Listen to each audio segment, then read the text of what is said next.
Odisha team humanity परिवार पंचम वार्षिक उत्सव एवं बंधुमिलन कार्यक्रम राजकनिका अशोक बजार स्थित नयना मंडप ठारे अनुष्ठित होईଯାଇଛି।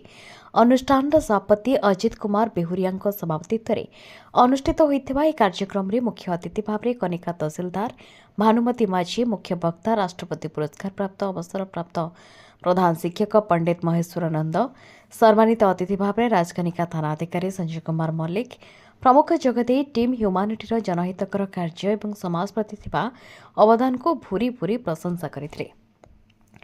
अनुष्ठान सदस्य संजय कुमार नायक मंच परिचालन अनुष्ठित एक कार्यक्रम में संपादक सौम्यरंजन नायक वार्षिक विवरणी पाठ करथिबा बेले अन्यतम सदस्य गगनचंद्र राउत धन्यवाद अर्पण करथिले। ए अवसर में विभिन्न व्यक्ति विशेष को अनुष्ठान पक्षरु सम्मानित करा जायतिला।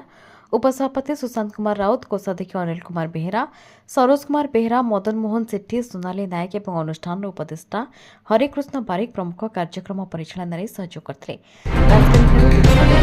खबर पछर खबर को लोकलोचन को आनिबा, शासन प्रशासन पाखरी समाजर सुर रखिबा एवं साधारण लोकंकु न्याय जोगाई देबारी सहायक हेबा पई जोड़ी हुंतु आम सहित।